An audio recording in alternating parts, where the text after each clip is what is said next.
మీ వేలితో మీ కన్ను పొడుస్తారనేది పాత సామెత. మీ తమ్ముతో దోపిడీ చేస్తారనేది నేటి మాట. గ్రేటర్ హైదరాబాద్ మున్సిపల్ కార్పొరేషన్ జిహెచ్ఎంసీలో ఘరానా మోసం వెలుగు చూసింది. నకిలీ వేలి ముద్రలతో ఖజానాకు ఏకంగా 43 లక్షల రూపాయలు గండి కొట్టారు.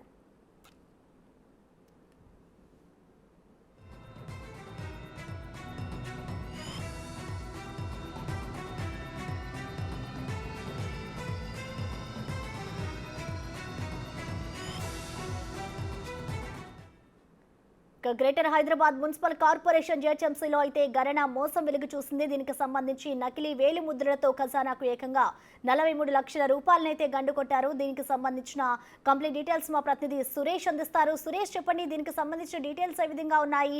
ఈ మోసానికి పాల్పడిన వ్యక్తులకు సంబంధించిన అప్డేట్స్ ఏంటి సురేష్?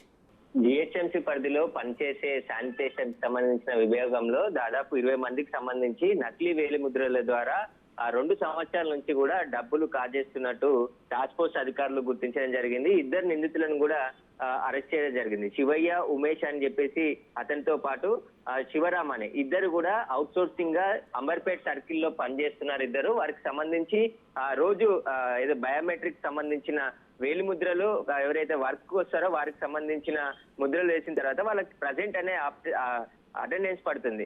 ఆ డబ్బులన్నిటిని కూడా కొంతమంది రాకున్నా కూడా ప్రజెంట్ అని నకిలీ వేలి ముద్రలతో వేయించుకొని దాదాపు 48 లక్షల వరకు కూడా కొట్టేసినట్టు ఫిర్యాదు అందడంతో ఇన్వెస్టిగేషన్ చేసిన టాస్క్ ఫోర్స్ పోలీసులు వారిని ఇద్దరిని కూడా అరెస్ట్ చేసి రిమాండ్ కి ఈ రోజు తరలించడం జరిగింది. దీనిపైన కేసు నమోదు చేసి దర్యాప్తు చేస్తున్నారు. ఇంకా ఎంతమంది ఇలాంటి మోసాలకు పాల్పడుతున్నారు అనేది కూడా విచారణ చేస్తామని చెప్పేసి ఇటు పోలీసులు అదేవిధంగా జిహెచ్ఎంసీ అధికారులకు కూడా ఇలాంటి అవుట్ సోర్సింగ్ ఏదైతే ఎంప్లాయీస్ ఉన్నారో వారిపైన కూడా నిఘా పెట్టి అసలు రోజు ఎంతమంది విధులకు హాజరవుతున్నారు, ఎంతమంది అవ్వట్లేదు అనేది డైలీ చెకప్ చేస్తూ ఉండాలి. లేదంటే ఇలాంటి నకిలీ వేలి ముద్రలు పెట్టి ఎన్ని రోజుల నుంచి వీళ్ళు మోసాలకు పాల్పడుతున్నారు అనేది కూడా దర్యాప్తులో తేలుతుందని చెప్పేసి పోలీసులు చెప్తున్నారు.